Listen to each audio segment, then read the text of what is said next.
akan mempresentasikan hasil diskusi kami yang berjudul The Value Relevance of Accounting Information.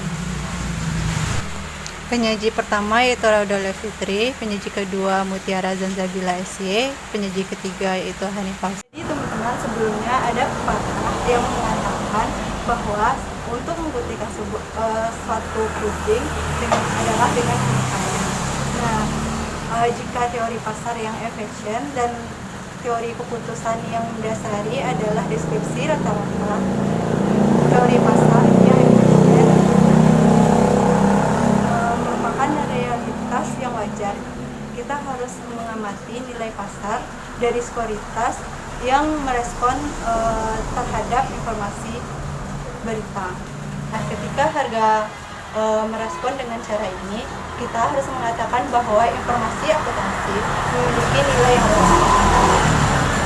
Bukti signifikan pertama dari reaksi keamanan pasar terhadap pengumuman mendapat pendapatan yang diberikan oleh Ball and Brown pada tahun 1968. Nah, sejak saat itu sejumlah studi empiris mendokumentasikan aspek tambahan dari relevansi nilai tersebut.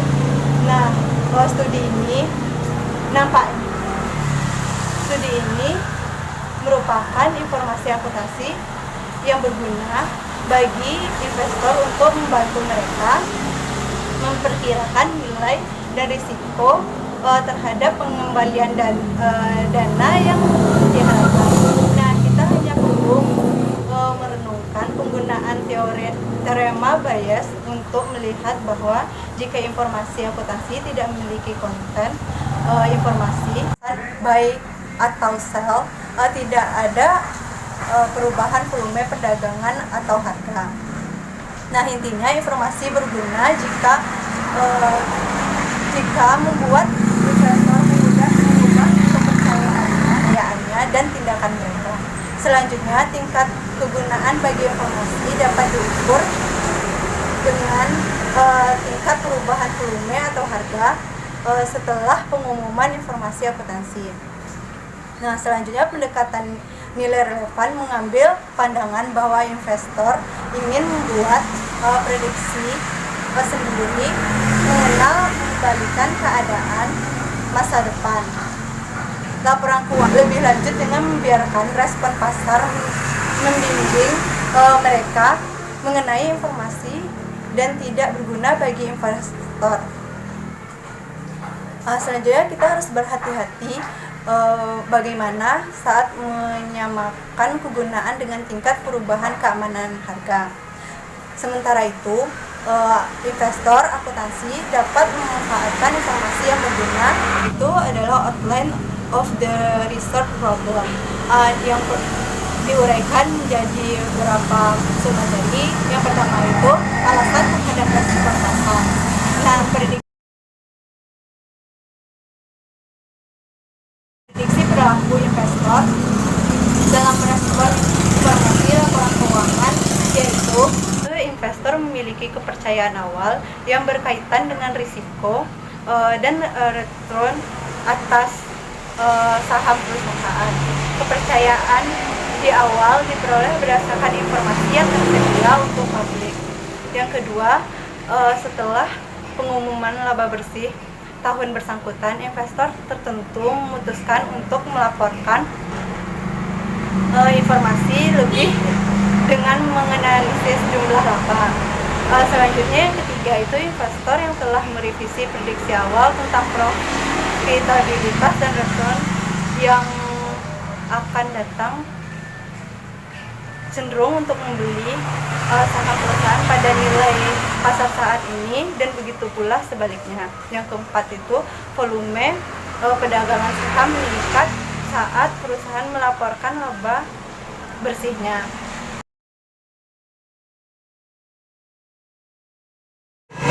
Yang kedua itu menemukan respon pasar.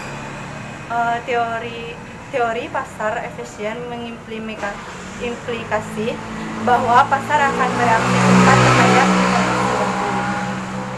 Di mana jika pasar efisien bereaksi seharusnya terjadi dalam narrow window atau sekitar tanggal pengumuman. Yang kedua itu good news atau GN atau bad news BN yang dilaporkan dalam laba bersih biasanya dievaluasi di hadapan investor. Maksudnya yaitu penelitian harus memperoleh sampel dari apa yang diharapkan investor atau laba bersih. Yang ketiga itu selalu ada peristiwa yang juga terjadi di seputar tanggal pengumuman yang mempengaruhi volume dan harga saham perusahaan. Selanjutnya yang C itu memisahkan market weight dan faktor-faktor spesifik perusahaan. Nah, model pasar secara luas digunakan untuk memisahkan ekspos faktor-faktor keseluruhan pasar atau spesifik pasar yang mempengaruhi harga sekuritas. Selisih antara expected return dengan actual return merupakan abnormal return. Hasil abnormal juga diinterpretasi sebagai rate of return saham perusahaan untuk hari ke-0 setelah meniadakan pengaruh faktor-faktor keseluruhan perusahaan.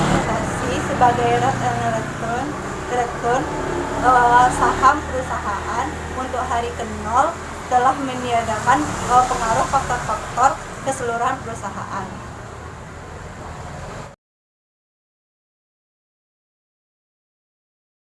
Selanjutnya yang keempat, membandingkan return dan income. Nah, peneliti empiris saat ini dapat membandingkan abnormal return saham pada tanggal publikasi dengan komponen yang tidak diharapkan atas laba bersih yang dilaporkan perusahaan. Jika laba bersih yang tidak diharapkan merupakan GN, yaitu pendapatan bersih positif dan tidak terduga pada pasar modal efisien, abnormal return positif memberikan bukti bahwa investor secara rata-rata bereaksi secara menguntungkan terhadap GN yang sebelumnya tidak diharapkan dalam earning. Nah, selanjutnya begitu pula jika laba bersih yang diharapkan merupakan BN, yaitu abnormal return positif maupun negatif dapat berlanjut selama 1 atau 2 hari setelah tanggal publikasi saat pasar mencerna informasi. Konsekuensi dari ini yaitu menjumlahkan abnormal return selama 3-5 hari dalam narrow windows di sekitar tanggal publikasi yang terlihat lebih rasional dibandingkan mengevaluasi tanggal publikasi di hari 0 saja. Baiklah, saya Mutiara Zanzabila akan melanjutkan presentasi dari Dr. Aulia Fikri mengenai the Ball and Brown Study. Pertama yaitu mengenai metodologi dan penemuan. Pada tahun 1968, Ball and Brown atau disingkat dengan BB memulai melakukan penelitian pasar modal secara empiris dalam bidang akuntansi. Mereka melakukan penelitian pertama yang memberikan bukti ilmiah yang meyakinkan di mana pendapatan saham memberikan respon terhadap isi laporan keuangan. Tulisan Ball and Brown atau yang disingkat dengan BB memberikan panduan dan dorongan terhadap pihak yang ingin memiliki pemahaman yang lebih baik terhadap keputusan dari laporan keuangan. BB melakukan pengujian terhadap perusahaan yang terdaftar di NYSE dalam 9 tahun, yakni dalam rentang waktu 1957 sampai tahun 1966. Mereka memfokuskan diri pada isi informasi tentang pendapatan dan mengeluarkan komponen-komponen laporan keuangan lainnya seperti likuiditas dan struktur modal. Salah satu mengapa hal ini dilakukan adalah dalam pendapatan untuk perusahaan NYSE secara khusus dipublikasikan melalui media sebelum dilakukannya penerbitan aktual atas laporan tahunan, sehingga relatif lebih mudah untuk menentukan informasi sebelum go public. BB konsentrasi pada isi informasi dari earnings dengan mengeluarkan komponen informasi potensial dari laporan keuangan seperti likuiditas dan struktur modal. Tahapannya yaitu yang pertama yaitu mengukur isi informasi dari earnings, apakah earnings yang dilaporkan merupakan good news atau earnings yang dilaporkan lebih besar dari yang diharapkan pasar, atau bad news, earnings yang dilaporkan lebih kecil dari yang diharapkan pasar.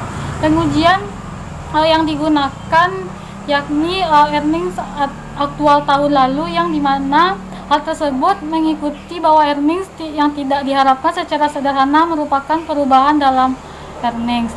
Tugas selanjutnya yaitu mengevaluasi return saham pasar dari perusahaan di seputar waktu pengumuman laba. BB menggunakan return bulanan yang hasilnya sebanyak 1.231 perusahaan yang tergolong good news dalam pengumuman earnings. Abnormal return rata-rata pasar atas sekuritas dalam per bulannya, di mana pengumuman dihasilkan pengumuman yang positif secara kuat.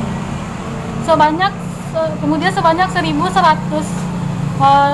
perusahaan yang tergolong bad news dalam pengumuman earnings, di mana dihasilkan abnormal return rata-rata pasar atas sekuritas dalam bulan, di mana dihasilkan pengumuman negatif secara kuat. BB mengulangi penelitian terhadap perhitungan abnormal return dengan menggunakan white window atau 11 bulan sebelum bulan pengumuman dan 6 bulan sesudah pengumuman. Hasilnya yaitu bahwa perusahaan yang termasuk good news secara kuat outperform, dan perusahaan yang tergolong bad news secara kuat underperform. Selanjutnya materi mengenai causation versus association. Jika reaksi pasar modal terhadap informasi akuntansi diobservasi selama narrow window atau beberapa hari di sekitar pengumuman earnings, dapat disimpulkan bahwa informasi akuntansi merupakan sebab dari reaksi pasar. Alasannya yaitu dalam narrow window faktor-faktor lain yang mempengaruhi laba relatif lebih sedikit. Hubungan narrow window dengan return sekuritas serta informasi akuntansi yaitu sebagai sumber informasi bagi investor. Contohnya yakni sebuah perusahaan menemukan cadangan minyak dan gas baru dalam proyek research dan development yang menjanjikan untuk meningkatkan pangsa pasar. Ketika pasar mempelajari informasi ini lebih tepat waktu berdasarkan kondisi ekonomi yang terjadi saat ini, serta laporan triwulan dan pembelian oleh orang dalam bentuk GN dan penjualan dalam bentuk BN. Kemudian harga saham akan naik. Ini mencerminkan sifat informatif dari harga sekuritas, karena di pasar yang efisien harga sekuritas mencerminkan semua informasi tersedia, tidak hanya informasi akuntansi. Penelitian Ball and Brown. Salah satu output penting dari Ball and Brown adalah terbukanya sejumlah besar masalah pemanfaatan tambahan. Langkah logis berikutnya adalah menanyakan apakah substansi pendapatan yang tak terduga berkorelasi dengan substansi respon pasar sama atau tidak. Dinyatakan bahwa analisis Brown and Brown hanya didasarkan kepada tanda pendapatan yang tak diduga, yaitu isi informasi pendapatan dalam penelitian Bureau and Bureau yang diklasifikasikan hanya dengan good news dan bad news yang tentu saja dianggap sebagai pengukuran yang terlalu luas. Masalah substansi respon diteliti juga oleh Beaver, Clark, and White yang disingkat dengan BCW pada tahun 1979. Mereka menguji sampel yang terdiri dari 276 perusahaan MYSA dengan akhir tahun usaha adalah 31 Desember selama periode 10 tahun. Untuk tiap-tiap perusahaan sampel, tiap-tiap tahun periode sampel, para peneliti ini mengestimasi perubahan abnormal return. Dalam perbandingan perusahaan pendapatan yang tak terduga dengan pengembalian saham tidak normal, BCW menemukan bahwa semakin besar perubahan dalam pendapatan yang tak terduga, maka akan semakin besar pula perubahan respon pasar sahamnya. Hal ini sejalan dengan CAPM dan dengan pendekatan manfaat keputusan. Kan materi mengenai earning response coefficient atau yang disingkat dengan ERC. ERC merupakan salah satu penelitian yang dilakukan oleh Brown and Ball, di mana penelitian ini mengidentifikasi dan menjelaskan berbagai macam respon pasar yang berbeda terhadap informasi laba. ERC mengukur peningkatan abnormal return saham dan merespon komponen yang tidak diharapkan dalam pengumuman laba perusahaan yang mengeluarkan saham. Umumnya dalam mengetahui kualitas laba yang baik dapat diukur dengan earning response coefficient atau ERC yang merupakan bentuk pengukuran kandungan informasi dalam laba. Kemudian pengertian koefisien respon laba atau ERC menurut Cho and Jung tahun 1991 adalah sebagai berikut. Koefisien laba didefinisikan sebagai setiap dolar atau uang unexpected earning terhadap return saham, dan biasanya diukur dengan slope koefisien dalam regresi abnormal return saham. Kemudian Cho and Jung mengklasifikasi pendekatan teoritis ERC menjadi dua kelompok, yaitu yang pertama metode penilaian yang didasarkan pada informasi ekonomi, kemudian metode penilaian yang didasarkan. Baiklah, saya akan melanjutkan materi mengenai earning response coefficient atau yang disingkat dengan ERC. ERC merupakan salah satu penelitian yang dilakukan oleh Brown and Ball, di mana penelitian ini mengidentifikasi dan menjelaskan berbagai macam respon pasar yang berbeda terhadap informasi laba. ERC mengukur peningkatan abnormal return saham dan merespon komponen yang tidak diharapkan dalam pengumuman laba perusahaan yang mengeluarkan saham. Umumnya dalam mengetahui kualitas laba yang baik dapat diukur dengan earning response coefficient atau ERC yang merupakan bentuk pengukuran kandungan informasi dalam laba. Kemudian pengertian koefisien respon laba atau ERC menurut Cho and Jung tahun 1991 adalah sebagai berikut.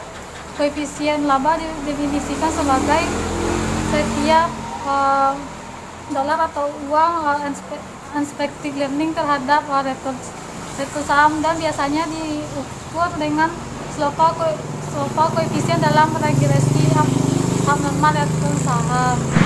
Selanjutnya yaitu mengenai alasan respon pasar yang berbeda. Alasan respon pasar yang berbeda terhadap earning yang didasarkan pada historical cost, yaitu yang pertama beta.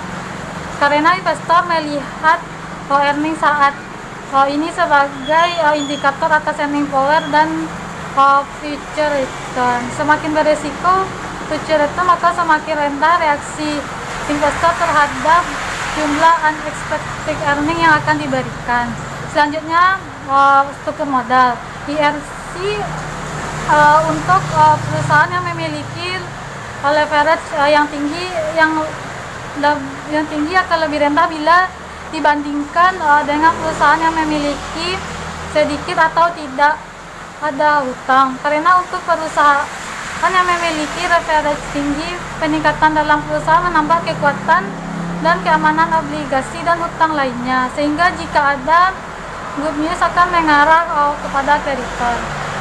Selanjutnya ada yang ketiga, yaitu persistence. IRC akan semakin tinggi jika banyak GN atau BN dalam current earnings diharapkan untuk bertahan lama sampai masa yang akan datang.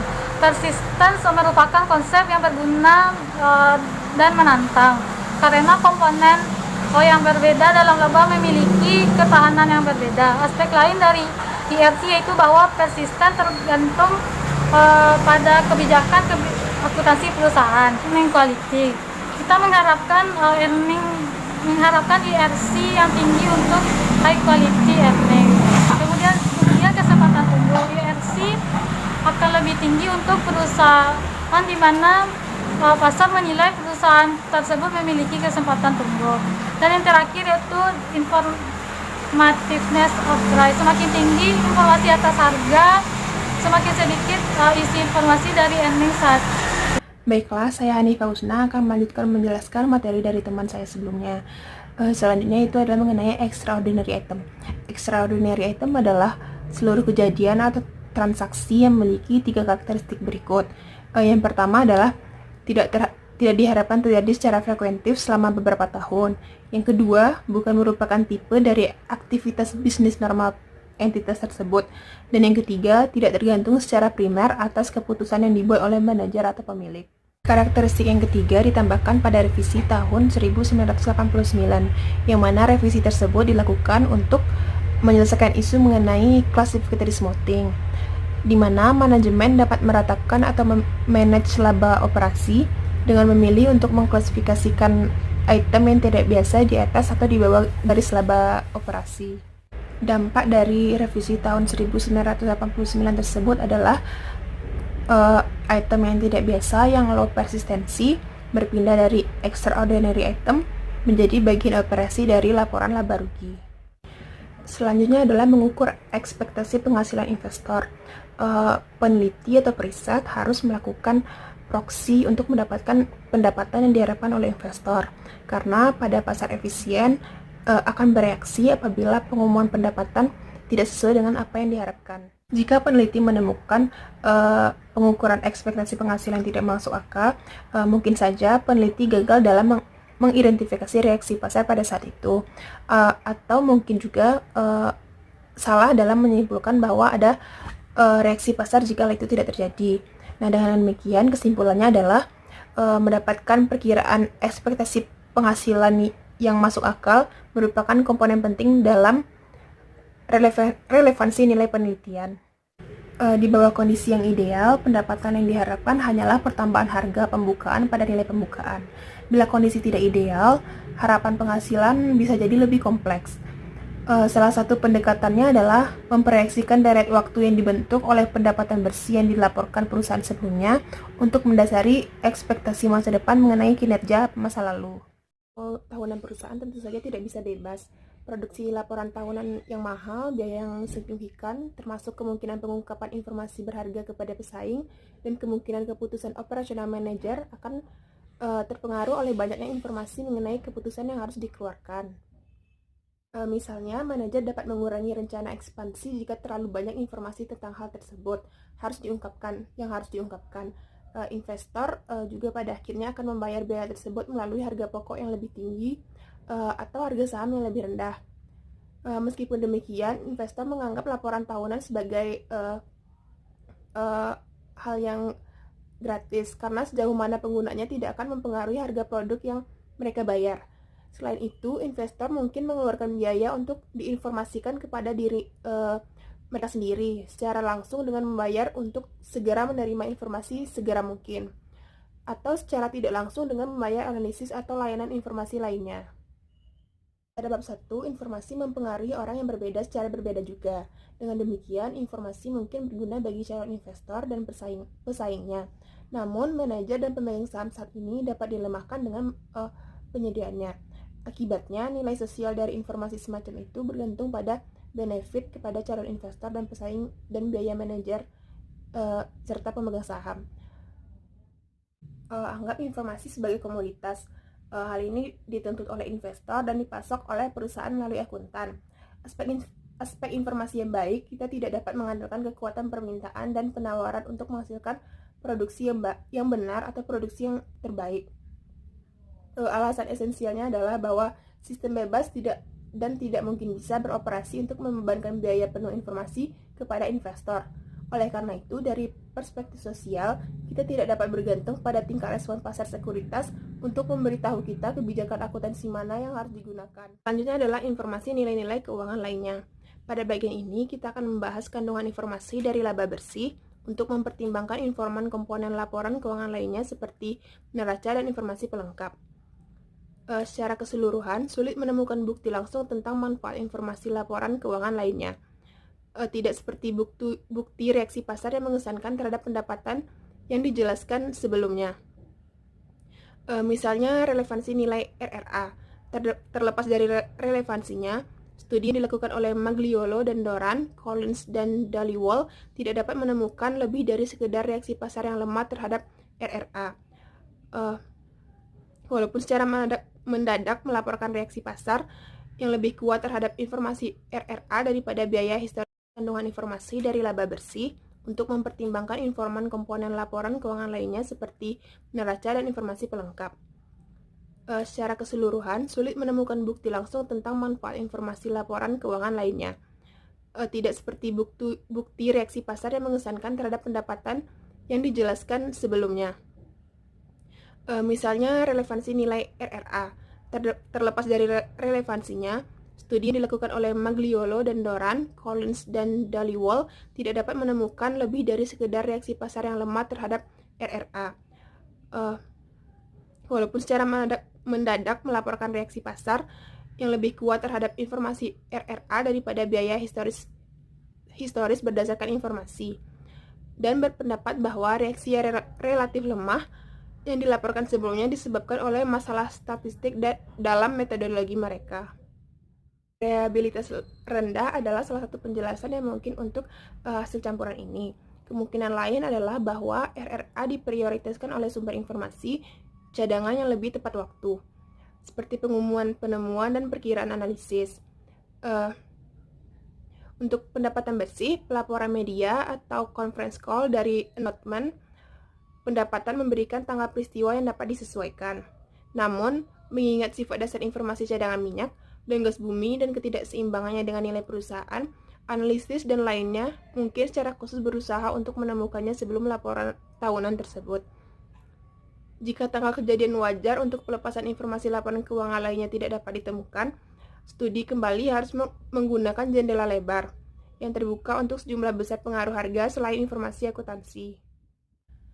Namun, ada pendekatan tidak langsung untuk menemukan bukti usefulness yang menghubungkan informasi lain dengan kualitas pendapatan. Untuk menggambarkannya, anggap bahwa sebuah perusahaan minyak melaporkan pendapatan yang tinggi tahun ini. Namun, informasi RRA suplemental dalam laporan keuangan tidak menunjukkan bahwa cadangan tersebut telah menurun. Interpretasi dari informasi ini adalah bahwa perusahaan telah menggunakan cadangannya untuk meningkatkan penjualan dalam jangka pendek. Jika demikian, kualitas pendapatan saat ini berkurang, karena mereka menganggap adanya komponen non-persisten yang akan hilang jika cadangan baru tidak ditemukan. Maka, antisipasi pasar dari kabar buruk dalam informasi RRA mungkin lebih mudah ditemukan di IRC yang rendah daripada dalam reaksi langsung terhadap informasi cadangan itu sendiri.